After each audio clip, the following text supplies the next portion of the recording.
Kita mau memilih calon gubernur yang akan menentukan nasib kita. Selama 5 tahun, barangkali juga bisa seterusnya. Karena apa yang dilakukan 5 tahun bisa berakibat 10 tahun. Betul. Bisa berakibat 100 tahun bahkan. Jadi jangan main-main.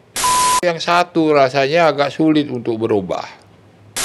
Saya kasih tahu, syarat pemerintahan demokratis itu harus pertama transparan. Mau nggak terbuka? Jangan asal orang kritik terus dimusuhin. Ingat, Anda mengelola uang triliunan. Jangankan triliunan, 1 rupiah pun harus bisa dipertanggungjawabkan. Karena uang itu bukan uangmu, bukan uang warisanmu, itu uang rakyat. Bukan hanya rakyat Bali, rakyat Indonesia. Jadi hati-hati. Ide dasar dari dana PEN itu adalah untuk memulihkan, namanya pemulihan ekonomi nasional akibat COVID. Emang begitu. Yang harusnya duit itu harusnya untuk pemulihan UMKM di Bali. Gitu.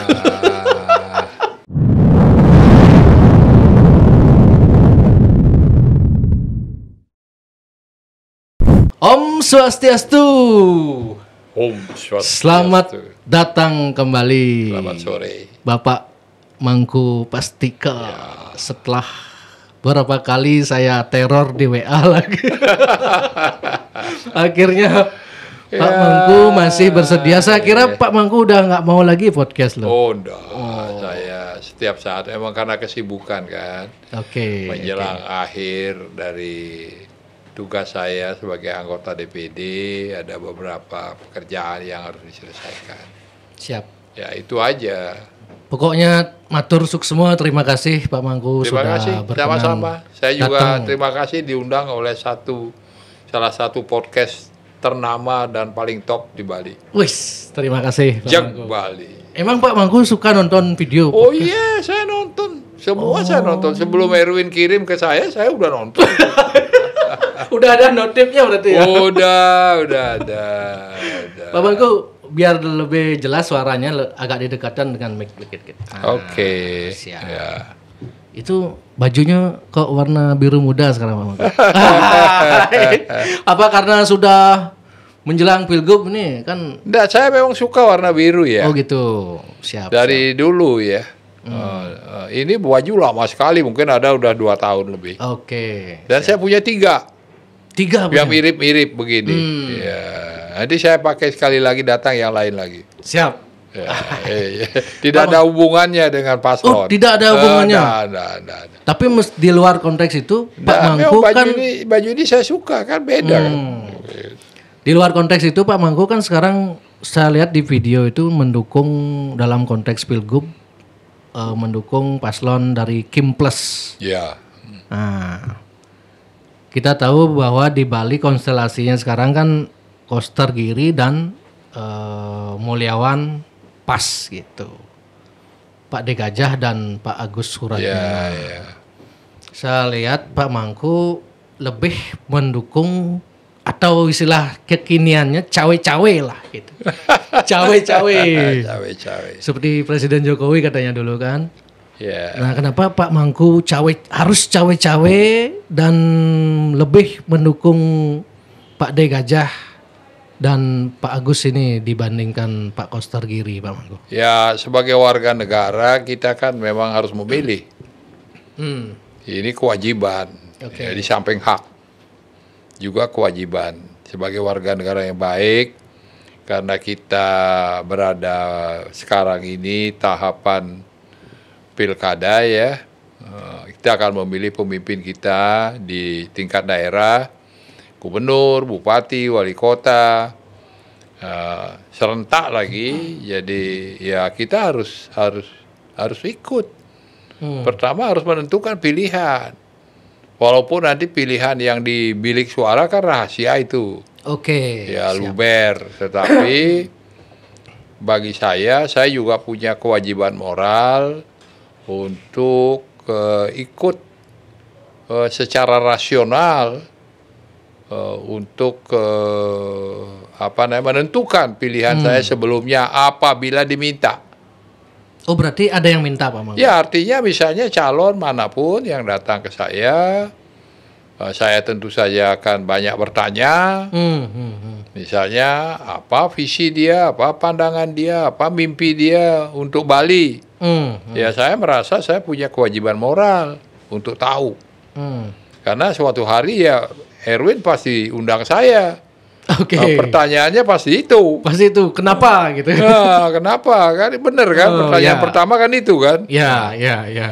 Ya, itu kenapa. Jadi saya harus tanya secara rasional, saya wawancara, saya diskusi, apa sih yang pandangan dia, dream dia, mimpi dia tentang Bali itu. Pertanyaannya what do you think about Bali? Apa yang kamu pikirkan tentang Bali?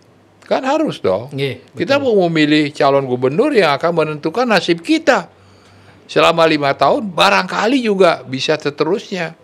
Karena apa yang dilakukan 5 tahun bisa berakibat 10 tahun. Betul. Bisa berakibat 100 tahun bahkan. Jadi jangan main-main dengan kekuasaan itu. Nah, karena itu saya perlu bertanya. Menurut De Gajah ya, dan beberapa temannya yang datang ke saya, bahwa dia punya visi, judulnya. Visi itu kan pandangan ya. Vision. Pandangan. Dia melihat Bali apa?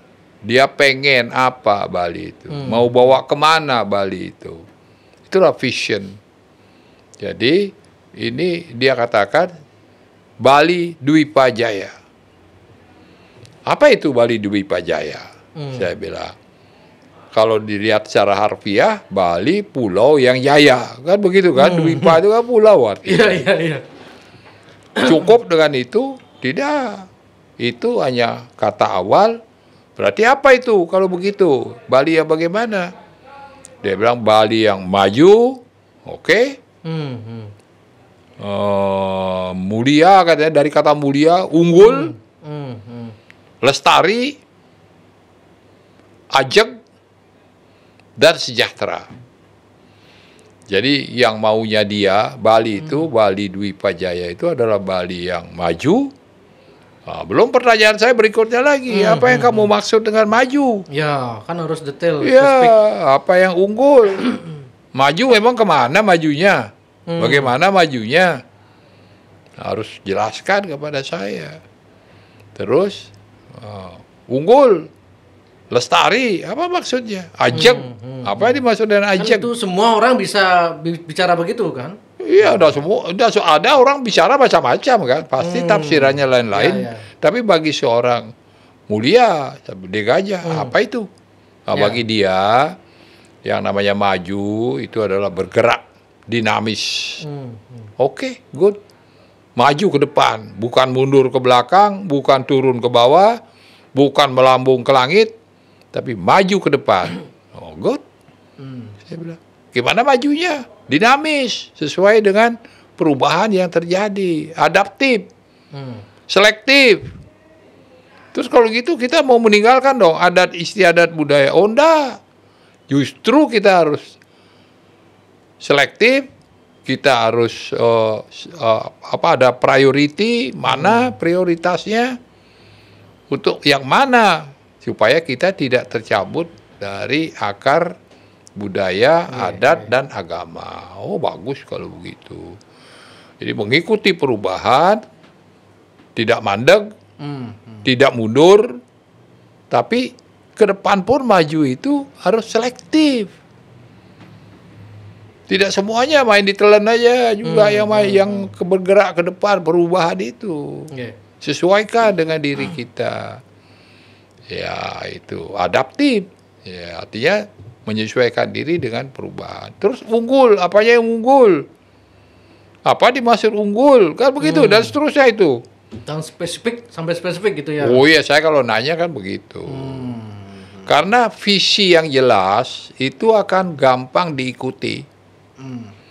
visi yang diawang-awang. Yang ngambang gitu. Ya, susah diikuti, orang nggak ngerti. Betul.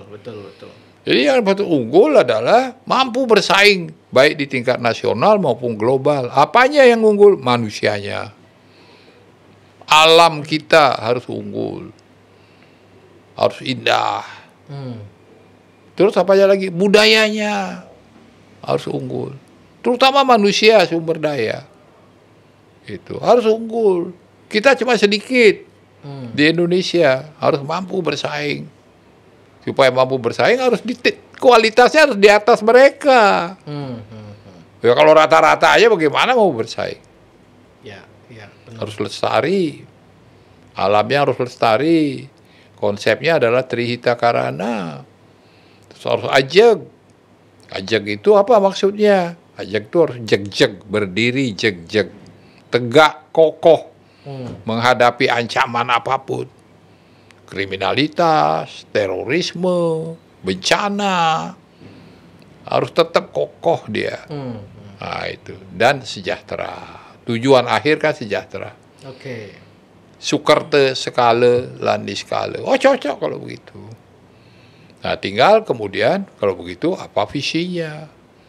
Misinya apa? maksudnya? Ya misi kan, setelah visi kan misi. Setelah misi kebijakannya bagaimana, policy-nya bagaimana. Cara untuk mencapai visi itu. Nah itulah antara lain. Sudah Jadi, dijelaskan. Sudah, jadi dari diskusi itu saya melihat sih oke juga. Apalagi beliau kan kata Pak Mangku orangnya terbuka dan itu, belak-belakan. iya betul. Itu juga saya suka. Jadi gini ada. Ya fair ngomong sama Pak Mangku ya. Saya begini. Ya. Modal dasar, karakter dasar seorang pemimpin harus begitu. Terbuka, berjujur, berani, semangat, bertanggung jawab. Itu punya daya tahan. Tidak ada menyerah. Waduh, saya senang kalau begitu. Ya mudah-mudahan terus begitu. Nah, yang saya masih heran, oke, masa Pak Mangku pasti cuman dengan diskusi saja yang baru sebatas wacana sudah langsung percaya gitu. Apakah ada komitmen misalnya dia tidak melanggar misalnya Pak Gede Gajah, anggaplah Pak Gede Gajah terpilih, beliau tidak komitmen dengan apa yang dikatakan ke Pak Mangku, bagaimana gitu? Ya, yang jelas kan bukan karena itu aja kan, saya juga dengar dari orang. Ya, Pak Mangku kan Jenderal Bintang 3 pasti tahu lah gimana caranya. Dengar dulu dong dari orang-orang. Iya. Ini orang model apa kan begitu. Apalagi umurnya kan sama saya jauh. Oke. Ya perlu dong saya tanya orang-orang. Ya. Gimana track record dia. Ya saya tanya, katanya pernah masuk penjara, betul katanya. Saya masuk penjara 3 bulan. Oke, karena kasus apa? Berkelahi. Kenapa kamu harus sampai berkelahi? Saya bela teman. Oh bagus itu, walaupun berkelahi tidak boleh. Tidak boleh itu. Tapi beliau kan sudah ya ada setia kawan. Artinya temannya dibela sama dia. Pasti dia udah pikirkan resiko kan. Nah nanti saya bilang nggak boleh berkelahi. Kalau jadi gubernur gitu nggak boleh berkelahi gitu. Harus adu otak, adu rasio, pemikiran, gagasan. Itu nggak boleh adu fisik lagi. Wow, gede-gedean badan nggak boleh. Bukan di situ letaknya. Itu. Ya, karena mengelola suatu pemerintahan apalagi tingkat provinsi itu gak gampang. Kenapa Pak Mangku percaya pada De Gajah yang kata nih banyak kan yang misalnya saya diskusi di lapangan sama teman gitu misalnya.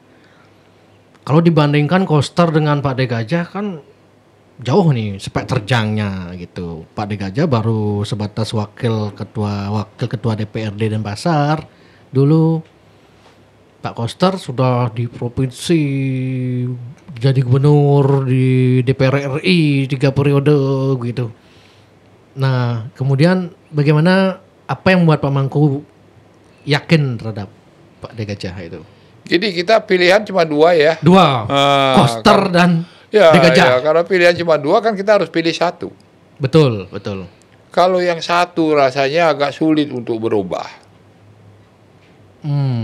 Rasanya. Karena udah kelihatan kan karakternya sejak awal. Yang dilakukan juga saya kan mengikuti. Apa yang dilakukan saya mengikuti. Ya tidak bisa saya katakan salah, benar, tapi saya dengar dari banyak orang juga. Saya baca juga media sosial dan sebagainya.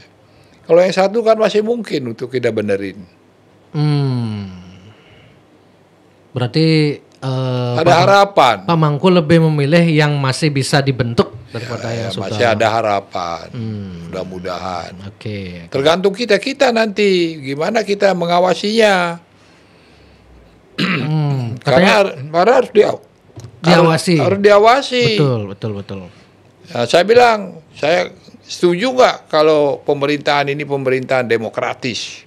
Beliau bilang? Dia bilang setuju. Saya bilang apa syaratnya? Saya kasih tahu syarat pemerintahan demokratis itu harus pertama transparan. Mau nggak terbuka? Jangan asal orang kritik terus dimusuhin. Nggak boleh.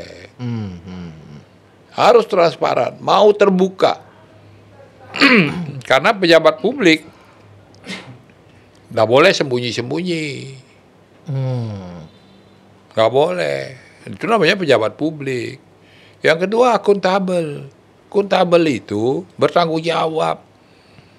Ingat, Anda mengelola uang triliunan. Jangankan triliunan, 1 rupiah pun harus bisa dipertanggungjawabkan. Karena uang itu bukan uangmu. Bukan uang warisanmu. Itu uang rakyat. Bukan hanya rakyat Bali. Rakyat Indonesia. Jadi hati-hati. Rakyat Indonesia. Hati-hati. Anggaran itu, APBD itu tidak seluruhnya PAD. Tidak seluruhnya pendapatan asli daerah. Ada juga? Sebagian dana transfer dari pusat. Nah, ini Duit video dari Pak pusat Mangku. itu duit rakyat seluruh Indonesia. Ayo, hati-hati. Ini videonya Pak Mangku yang sempat saya lihat di YouTube kemarin itu yang menjadi juga alasan yang semakin niat untuk mengajak Pak Mangku podcast ini kan penjelasan Pak Mangku soal DAU, DAK kaitannya dengan dana PEN dan pemotongan transfer dari pusat itu untuk membayar dana PEN itu. Mungkin Pak Mangku bisa jelaskan lagi di sini Pak Mangku. Jadi sekali lagi saya biar lebih runtut ya. Ya, silakan. Tugas seorang gubernur itu memang sebagai pemimpin sebelahnya, leader, satu lagi manajer. Sebagai manajer dia mengelola sumber daya. Ada kekuasaan, di situ ada pegawai, sumber daya manusia yang hebat-hebat, ada yang doktor, ada yang master kebanyakan. Semua sarjana. 12.000 lebih. Banyak itu. Mana ada perusahaan pegawainya segitu cuma sedikit tuh. Uang hampir 7 triliun. Nah itu. Belum lagi yang lain aset. Banyak yang dikelola. Jadi oleh karena itu sebagai seorang manajer dia harus mempunyai kemampuan manajerial yang betul. Nah, tadi saya bilang ada uang. APBD. APBD itu anggaran pendapatan dan belanja daerah. Itu terdiri dari 1 PAD. PAD pendapatan asli daerah. Yang didapat berdasarkan pajak-pajak. Pajak daerah. Dari pajak daerah. Dari samsat, yang macam-macam ya seperti termasuk itu. Dari pariwisata. Ya itu kalau di kabupaten. Sorry ya. Iki Pak Mangku. Ya.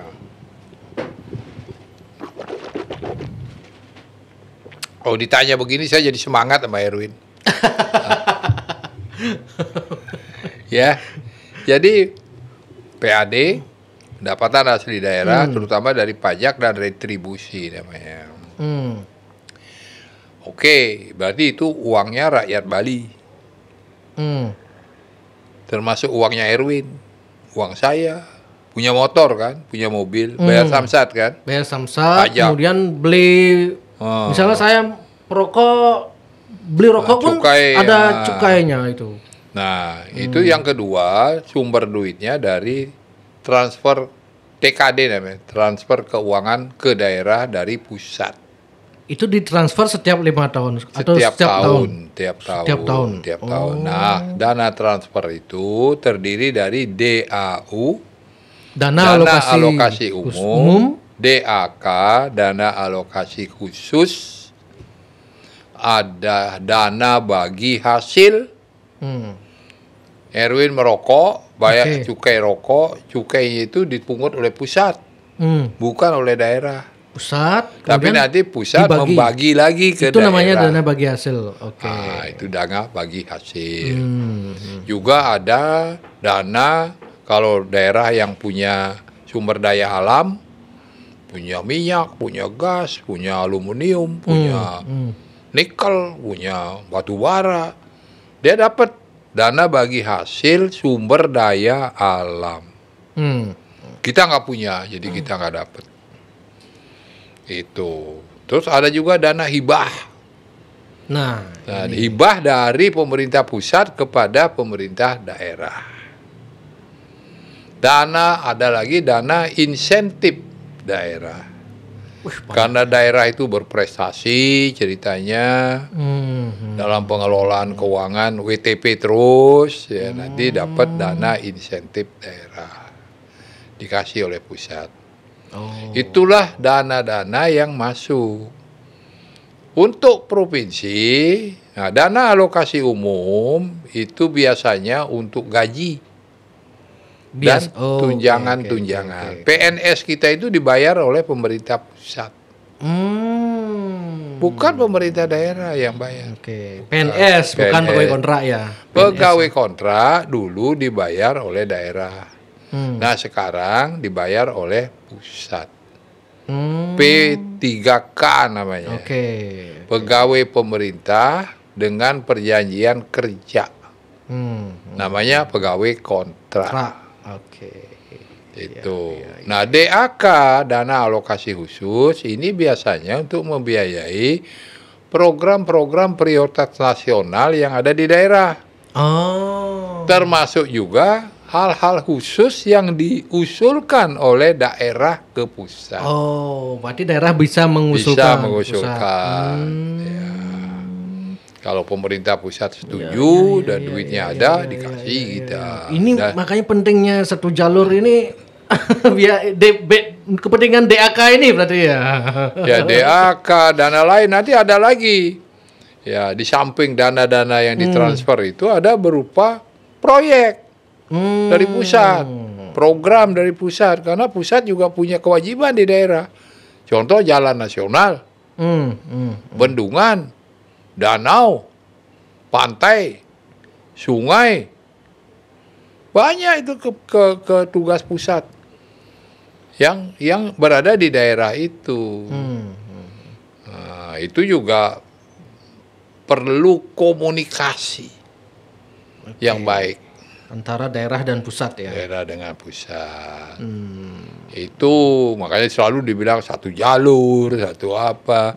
Minimal bisa berkomunikasi. Karena begini, APBN itu ada 3.600 triliun jumlahnya. Yang ditransfer ke daerah itu 900 triliun lebih. Yang 1.000 triliun lebih sedikit untuk kementerian dan lembaga.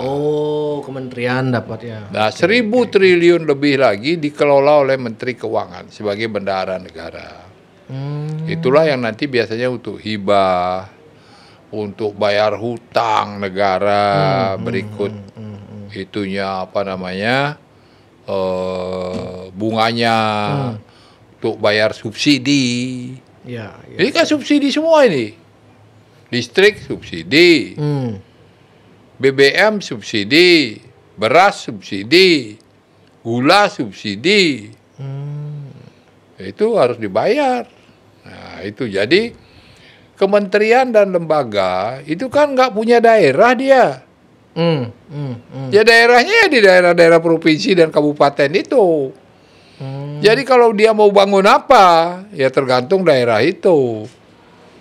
Aktif nggak dia minta sama Oke.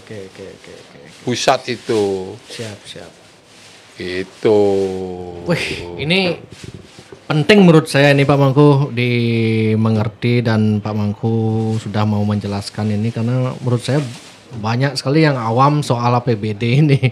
Makanya saya bilang itu masyarakat harus tahu. Harus tahu.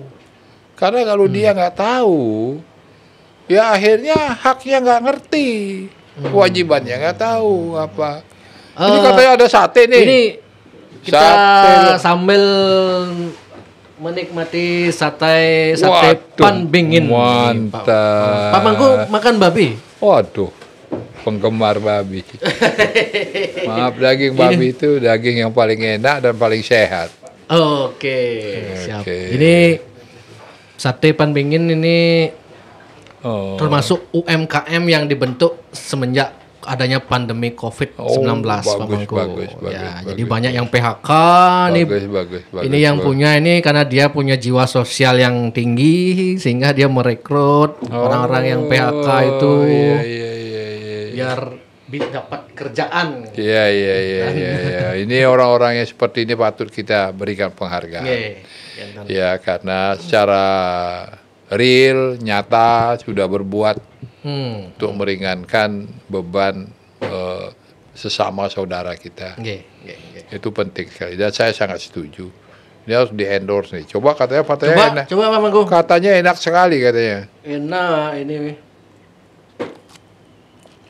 Wah, betul. Maknyus. Ini namanya maknyus. Luar biasa. Empuk dagingnya nih. Ya. Nah, enak sekali.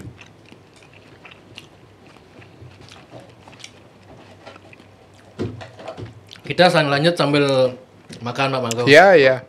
Yang maksud Pak Mangku kemarin soal dana pen dan transfer yang dipotong itu gimana ya Pak Mangku? Dana pen itu dikelola oleh Kementerian Keuangan. Itu tadi. Jadi kan ada triliunan anggaran yang disimpan oleh bendahara negara apabila terjadi bencana atau apa. Bagaimana caranya membantu masyarakat, terutama UMKM yang terdampak oleh COVID itu. Sehingga digelontorkanlah dana pen namanya. Ke seluruh Indonesia, bukan cuma ke Bali. Pemulihan Ekonomi nasional karena terpuruk akibat COVID. Oh, berarti UMKM yang terpuruk dulu akibat COVID ini Ya berhak atas dana harusnya itu yang dibantu dengan dana pen tersebut gitu itu. ya. Ya harusnya begitu. Harusnya begitu. Ya. Tapi oleh gubernur yang kemarin malah dianggap malah dipakai untuk membangun proyek gitu. Ya itu kan kebijakan beliau ya. Oke, itu sah-sah saja, cuman tidak sesuai Jangan belum tentu peruntukan. sah loh. Gimana? Jangan bilang sah-sah saja. Nah ini lagi bingung saya. Ya itu harus dikaji lagi. Pak Mangku bilang tergantung kebijakan. Boleh nggak begitu? Perlu dikaji lebih lanjut. Itu harus ditanya kepada para ahlinya. Harusnya dalam aturan kan. Saya nggak baca aturannya, tapi ide dasar dari dana pen itu adalah untuk memulihkan, namanya pemulihan ekonomi nasional akibat COVID. Itu judulnya itu. Ya saya nggak tahu. Pemulihan ekonomi nasional akibat COVID. Ya. Tapi dari dulu udah ada itu pen itu. Oh, sebelum pandemi ini nggak ada pen ini? Nggak ada. Anggarannya berapa? Apanya mau dipulihkan? Karena COVID rusak ekonomi nasional, kalau dipulihkan. Itulah duit itu. Kan judulnya begitu. Berarti Ya tergantung, terserah lah kesimpulan. misalnya ada masyarakat yang tidak mendapatkan bantuan dari dana PEN itu, Ya nasibnya dia lah. Apa boleh buat? berarti itu dana yang harusnya dihibahkan itu maksudnya? Enggak, itu dipinjamkan. Oh, dipinjamkan untuk biaya Ya. pembiayaan. Kan orang perlu peminjam. cari modal. Oh iya, karena habis terpuruk, jadi harus disuplai modal gitu harusnya. Oh, saya kira uang untuk hibah gitu, bukan itu. Nah, yang dana itu enggak begitu. Itu pinjam tapi lunak. Gitu. Harusnya begitu ya. Ini saya baru tahu loh Pak Mangko, dan banyak mungkin teman-teman yang mungkin tidak tahu bahwa dana PEN itu memang ada dana PEN ini karena COVID gitu. Emang karena COVID berarti ekonomi kan terpuruk. Semua usaha macet. Karena macet kan habis modalnya dimakan. Terus mau hidup lagi kan harus perlu modal. Oke. Dari mana modalnya? Biasanya kalau dari bank sudah tidak bisa kan harus Berarti pemerintah dari hadir. bank gitu. juga kadang-kadang kan perlu kolateral, perlu jaminan. Jangan-jangan kreditnya yang lama aja juga belum lunas kan? Jangan-jangan rumahnya juga udah disita. Nah, itu kan banyak dulu kan. Ya, boraknya kan itu mungkin dulu. Mungkin. Dananya berapa dana PEN itu kalau yang setahu Pak Mangko? Nggak tahu berapa triliun. 3 kalau nggak salah ya, 3. Kalau yang dipinjam ke kita, nggak tahu saya. Setahu saya yang dipakai untuk PKB itu 1,5 triliun. Oh, yang dipakai untuk PKB 1,5 triliun ya Pak ya? Ya. Ya itu harus dicek lagi lebih jauh. Setahu saya segitu. Dan itu ngutang ya sifatnya. Utang. Pak Mangko bilang di video itu kita yang bayar gitu. Memang. Saya ikut bayar. Iya dong. Memang siapa? Lewat apa saya bayar? Kalau misalnya? yang berutang provinsi rakyatnya siapa? Oh, berarti misalnya Memang provinsi duitnya dari mana? Provinsi Bali Tadi yang kan saya udah bilang, Oke. PAD itu sumbernya pajak dan Ya, retribusi daerah serta pengelolaan aset dan sebagainya. Emang milik siapa itu? Oke. Erwin bayar Samsat nggak? Kan bayar. Bayar. Oke. Berarti Ya itulah duit yang jadi PAD itu. dari sanalah kita ikut membayar gitu. Iya berarti. dong.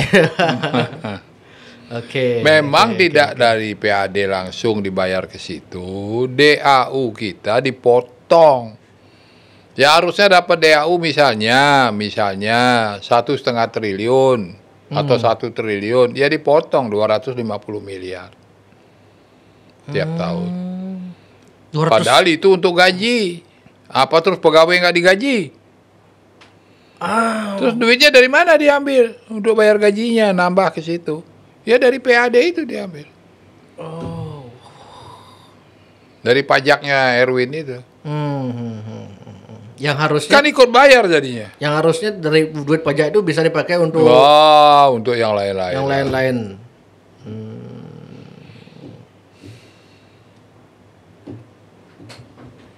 Nah, misalnya kalau Pak Mangko yang Bingung dia. Enggak, saya sudah paham lah. Artinya dana dari pusat yang ditransfer sekian triliun harusnya dipotong 250 miliar Ya. gara-gara Pemprov Bali dulu meminjam Pinjam pen itu. PEN itu untuk bangun proyek PKB. Ya. Itu sederhananya begitu kan. Iya. Emang begitu. Yang harusnya duit itu harusnya untuk pemulihan UMKM di Bali Ya. gitu.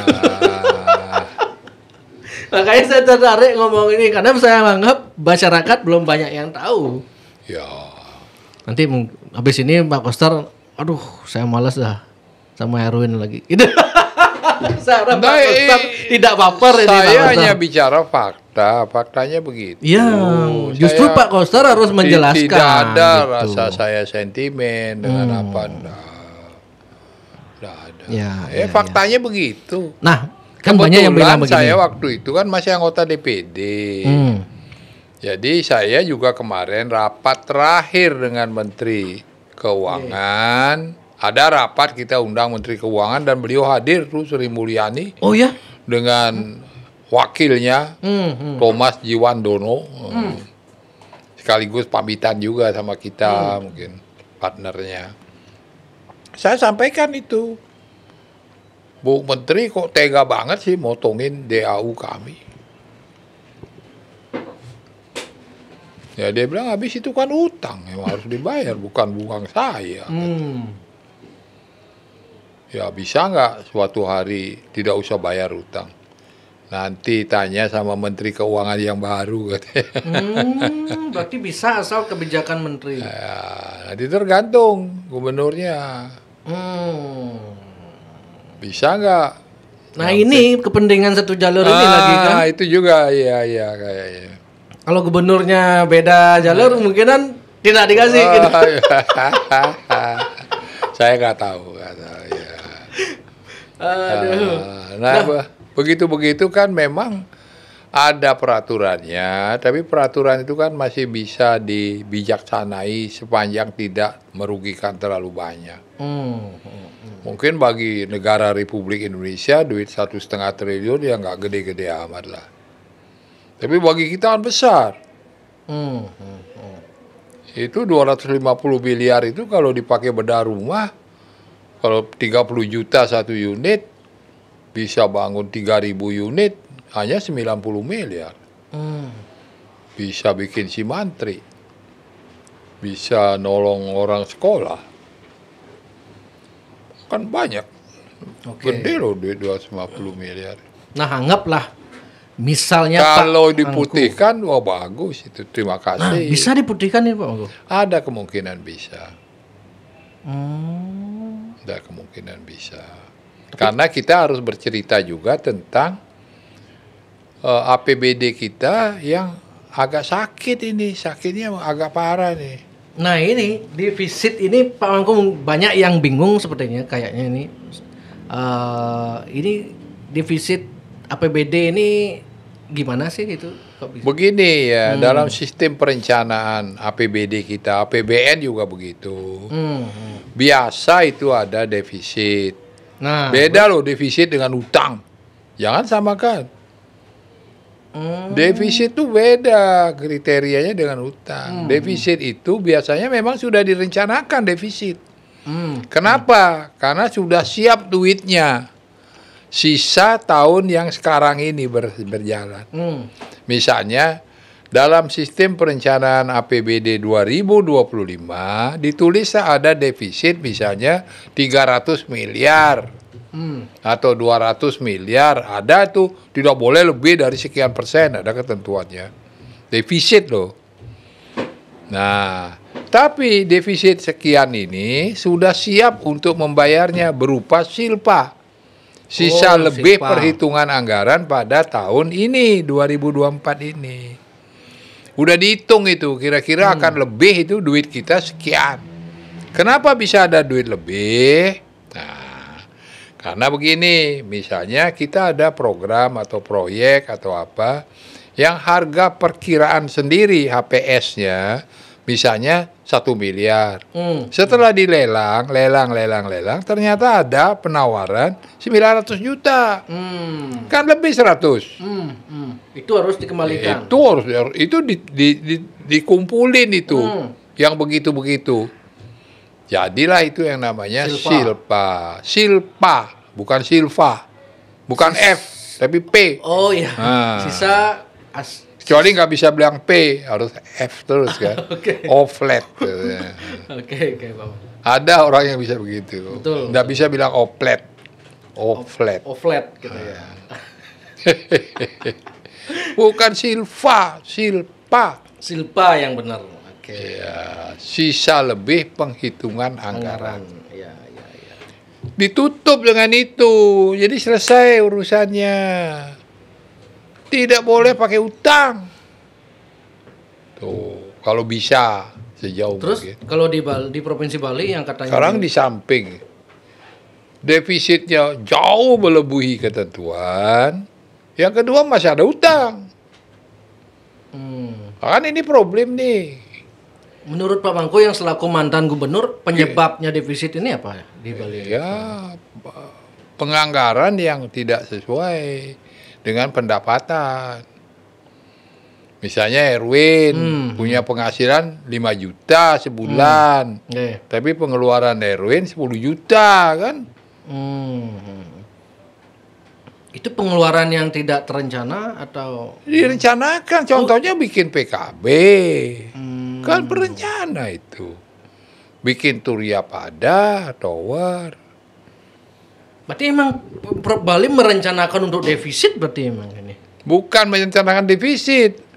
Dia sudah menghitung akan ada pendapatan untuk menutupi proyek-proyek itu. Ternyata pendapatannya tidak ada.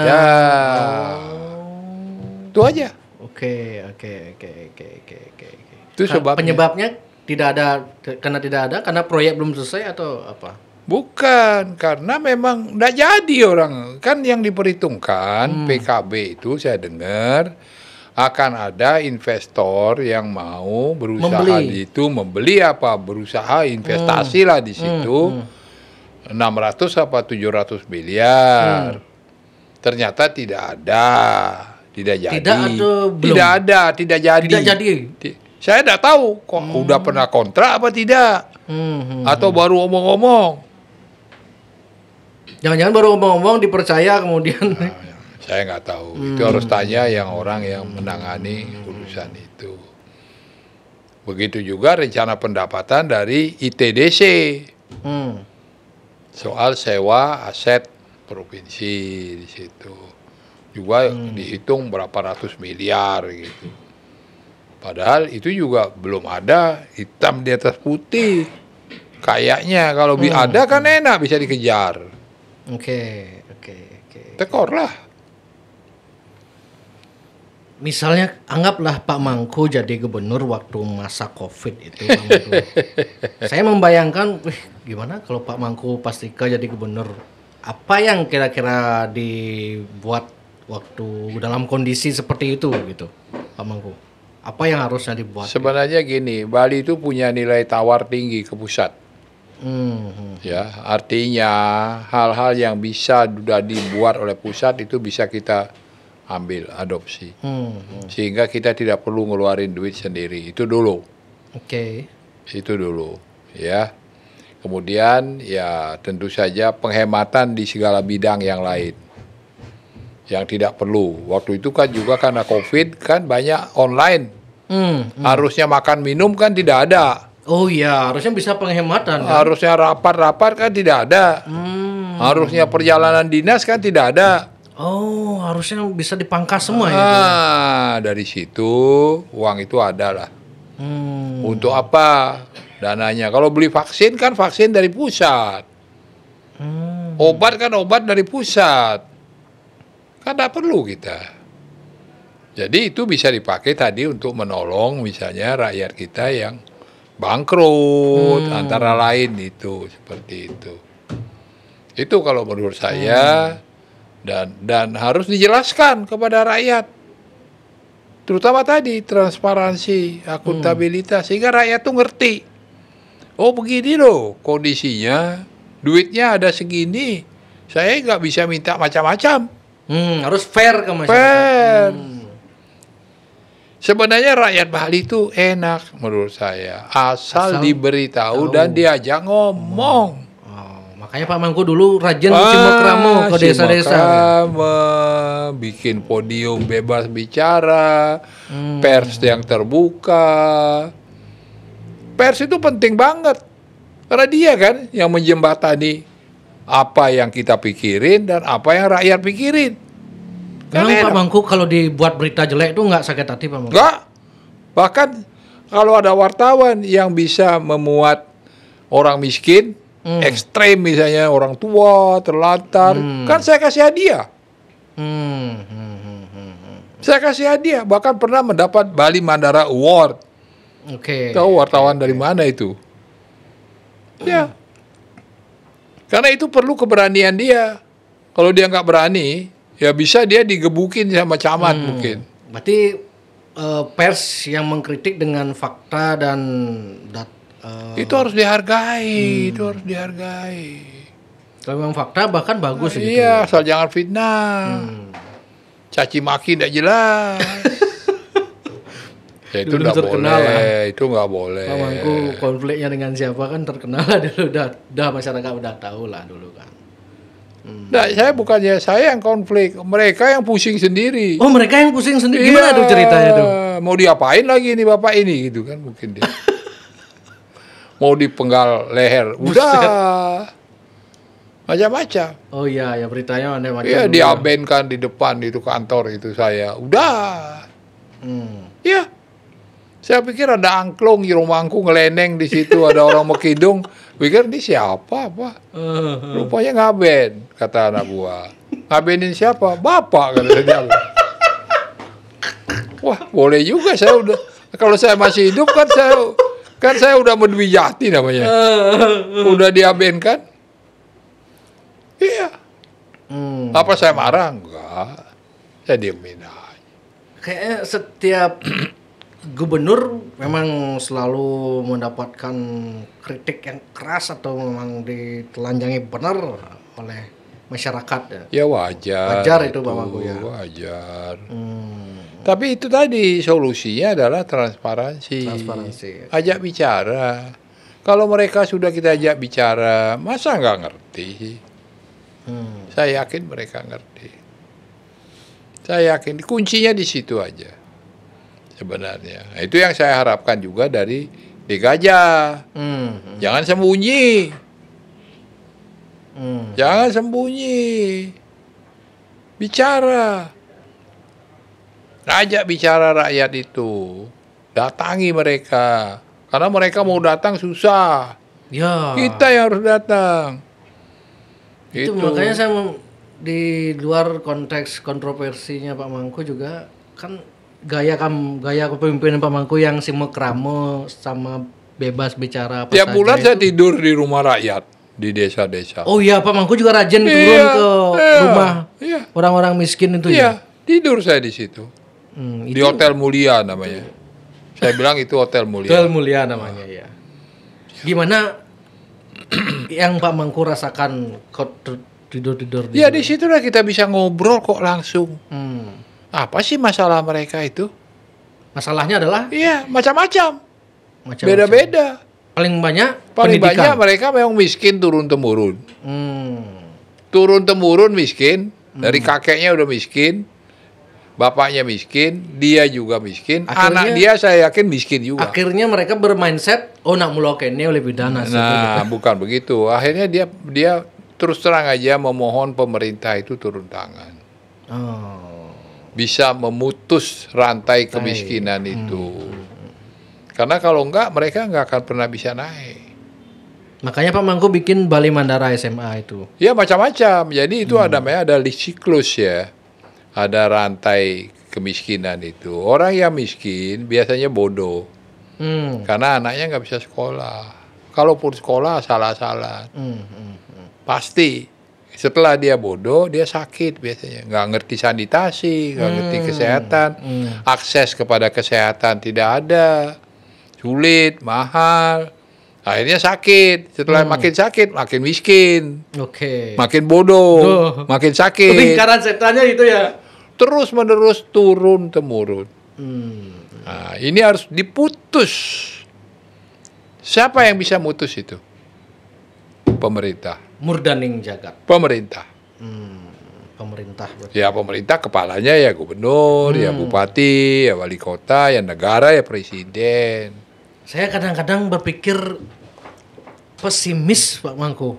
Kalau sebagai orang Bali generasi muda dengan kondisi Bali yang sekarang termasuk dengan politik, situasi politik itu, menurut Pak Mangku bisa nggak? Masih ada nggak harapan untuk tokoh Bali?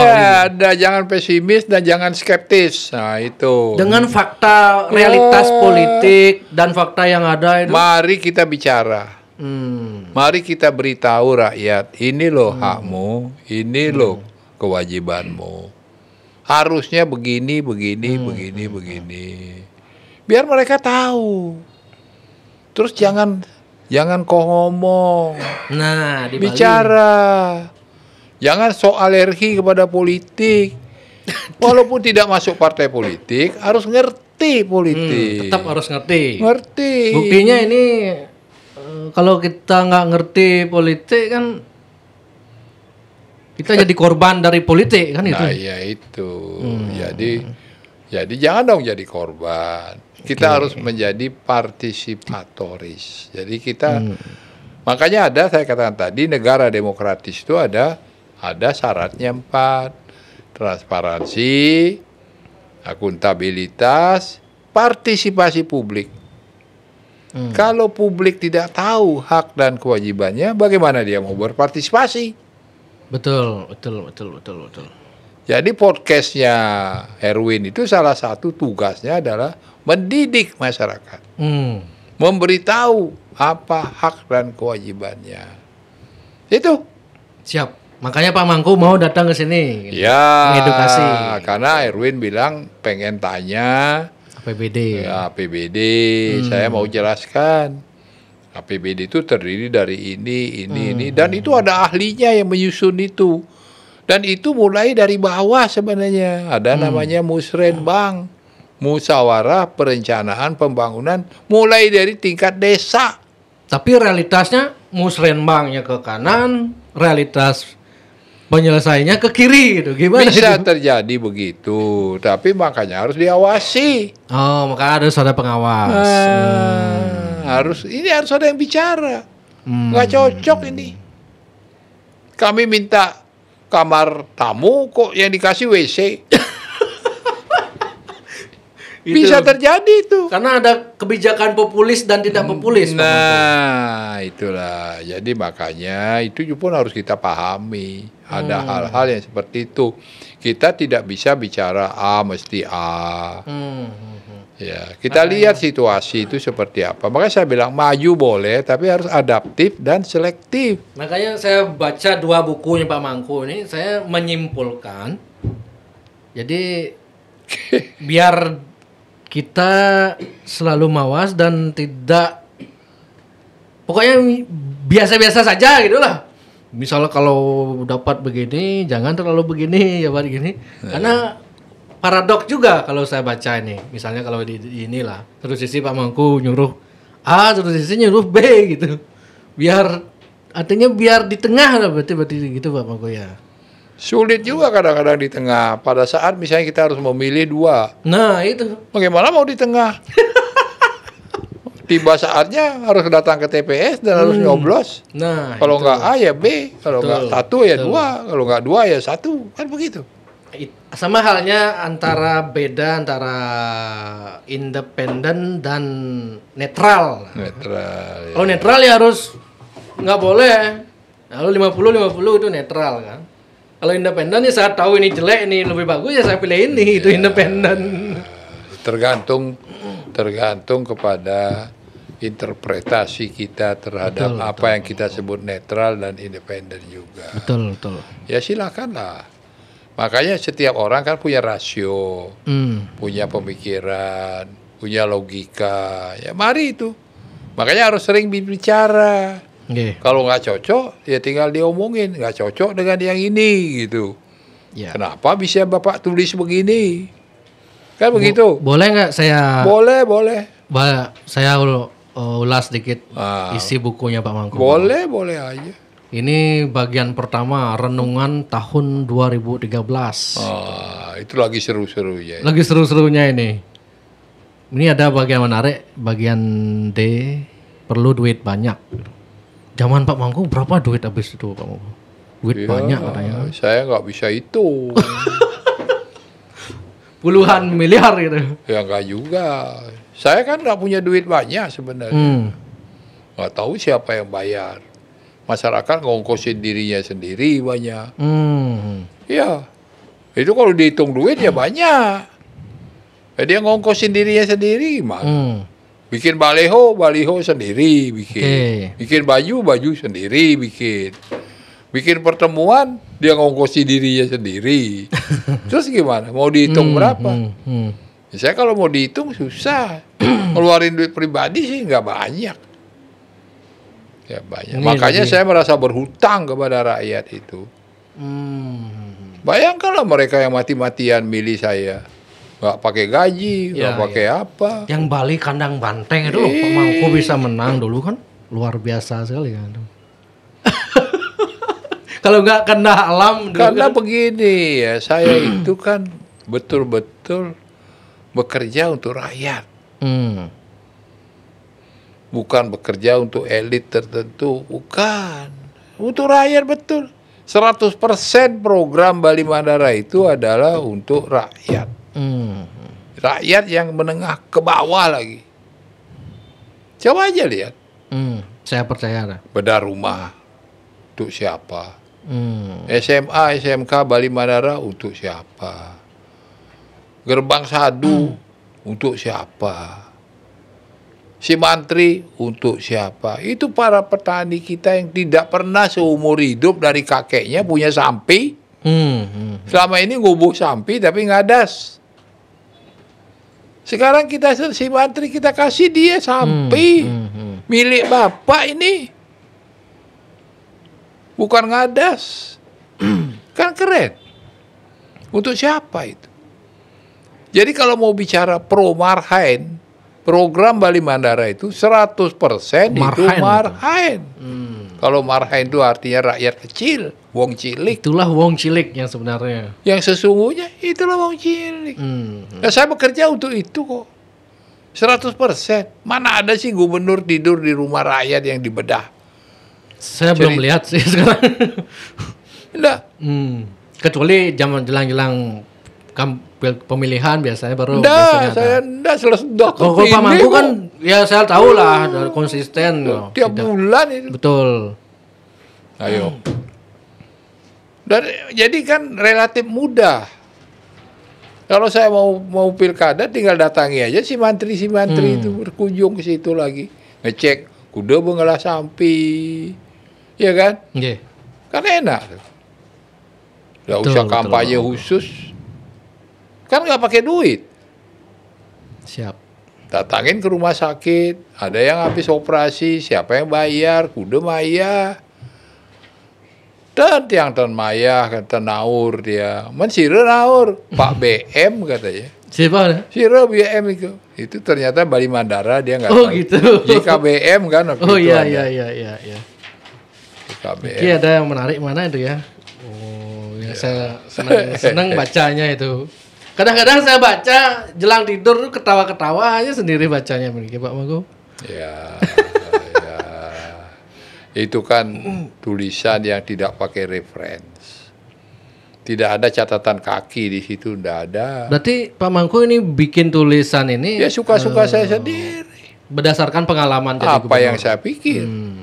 Ada yang ngutip juga, tapi saya nggak tulis kutipan dari mana. Di mana saya baca di mana, lupa. Bagaimana nyarinya lagi repot. Oke. Bayangkanlah jadi gubernur begitu sibuknya masih bisa bikin begituan. Nah, itu udah sayarannya. Kenapa Pak Mangku pasti masih sempatnya Cara saya nulis itu, saya nunggu pesawat, tulis. Nunggu apa, tulis. Malam-malam nggak bisa tidur, bangun tuh pikir apa, tulis sepotong.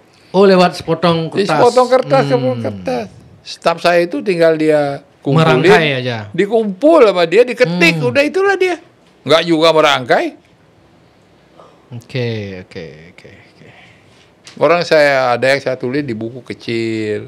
Kalau bisa saya bawa buku kecil, buku tulis. Ini Pak Mangku sering ngomongin soal marah ini. Berarti Oh iya. Pak Mangku Sering marah sebenarnya. sering marah dulu kan? Ya, cuman nggak baik kan kalau kita umbar marah di luar. Marahnya nulis saja. Oke. Kalau kita umbar marah di luar kan bisa berakibat macam-macam. Betul. Iya kan? Gubernur marah, waduh. Dan Pak Mangku juga sempat kan marah-marah dulu Iya. ke wali kota gitu karena tidak satu jalur mungkin dulu ya. Bukan begitu, saya minta izin untuk bikin IMB nggak dikasih. Saya ingat itu RS Mata itu Iya. konteksnya lama sekali. Saya mau bikin tenda malah di situ. Iya. Nggak, lucu. Itu kan dari dulu sudah ada rumah sakit di situ, walaupun kecil. Di ujung itu ada puskesmas. Kok tiba-tiba IMB nggak dikasih? Karena alasannya itu untuk perkantoran. Ngawur kan? Itu karena beda. Ya, saya sih nggak mikir sampai ke situ. Oh enggak. Itu pikiran pengamat. Orang-orang, ya. Pengamat. Saya nggak mikir sampai ke situ. Saya pikir gimana nolong orang. Kebayang nggak Erwin? Orang di Bali yang buta karena katarak awal itu, yang tercatat 56.000 orang. Buta karena katarak.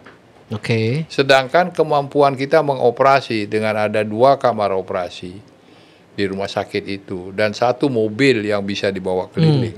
Itu hanya bisa 5.000 setahun. Kalau 56.000 berapa tahun baru selesai? Iya. Belum lagi tiap tahun nambah lagi kan? Betul.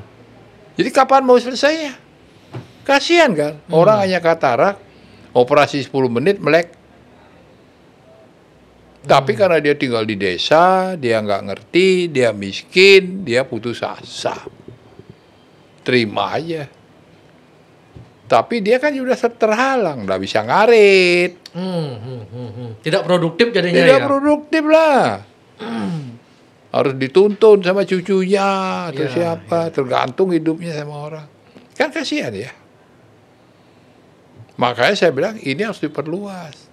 Saya tanya sama dokter, berapa ini harusnya punya kamar operasi? Minimal 8, Pak. Lah kita punya cuma 2. Jadi harus diperbesar kan? Betul. Nah sekarang punya 8 itu rumah sakit itu. Sudah 8 Pak ya? Udah. Tambah 1 lagi kamar untuk lasik gitu. Berarti kalau menurut Pak Mangku beda misalnya Sampai saya selesai jadi gubernur nggak ada IMB itu. sampai sekarang? Sekarang nggak tahu, sekarang udah ada. Kok bisa Pak Mangku membangun tanpa IMB itu? Akhirnya? Saya nekat aja. Tadinya pemborongnya nggak mau membangun, takut. Gitu. Saya bilang saya tungguin. Bahkan berita-berita dulu kan bongkar gini-gini. Iya, Nggak ada IMB-nya. Kalau ada yang sekan bongkar, Oh, saya berhadapan sama saya waktu itu. Hmm. Ya, saya tungguin. Nggak ada yang berani juga. Saya kebetulan waktu jadi wartawan tugas di Pemprov dulu, di Pemkot dulu, Iya. Pemkot Denpasar. Saya Saya tahu. sampai ajak SKPD sembahyang di puranya Pemkot itu. Ya, saya ingat dulu. Lunas Hidup Betari. Saya ingat dulu. Pak Bangku sampai ke ruang Iya. ke Pemkot marah-marah kan waktu itu, sekda yang dimarahin suara. Nggak, alasannya nggak masuk akal. Padahal saya udah kasih tahu sebabnya. Nanti juga yang paling banyak ke rumah sakit itu orang Denpasar. Iya Betul. Faktanya begitu. Betul. Itu. Seorang itu harusnya punya kesadaran. Kalau dia sudah jadi bupati, wali kota, gubernur, itu loyalitas kepada partai itu harus sudah berakhir. Loyalitasnya harus kepada rakyat. Apalagi konteksnya pada saat itu kan PDIP sedang dendamnya sama Pak Mangku waktu itu kan. Makanya dari kacamata politik lah saya. Sebenarnya nggak semua juga. Nggak semua. Dulu konteksnya. Nggak semua dendam sama saya. Saya yakin banyak juga yang pernah menikmati JKBN. Ya, berapa banyak dewan yang saya kasih jatah bedah rumah misalnya. Jadi dia kan punya konstituen. Jadi kita kasih, kita bagi. Misalnya kita membangun rumah 1.000. DPR kan cuma 55. Ya kasihlah 30 kali 50 kan cuma 150. 200 lah anggap mereka. Kan masih ada 800. Ya. Itu yang bebas. Yang 200 mereka lah. Kan seneng. Mereka juga bisa berbuat. Oh ini karena jasa saya. Begitu juga si Mantri. Sama. Jadi mereka happy. Kalau saya dipilih oleh DPRD, saya menang mungkin 80%.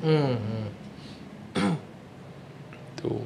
Siap. Karena mereka senang. Saya kasih kok, saya tahu.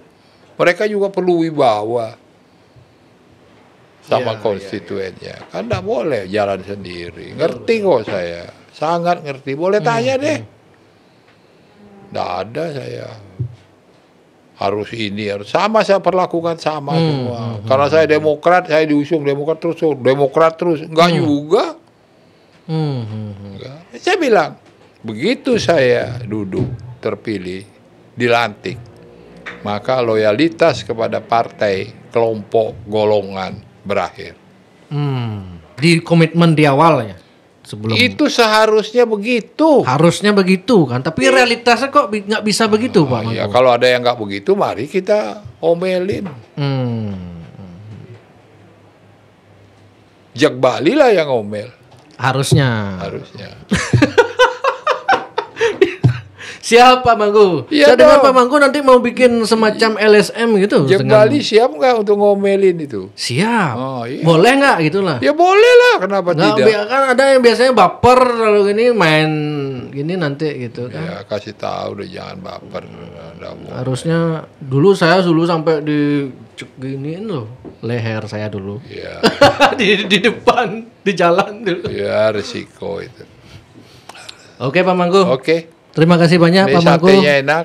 Kita Jadi lanjut makan sate. Sate dulu. pan bingin luar biasa enaknya. Oke. Ya. Pokoknya terima kasih banyak Pak Mangku. Kita Oke. tutup dulu.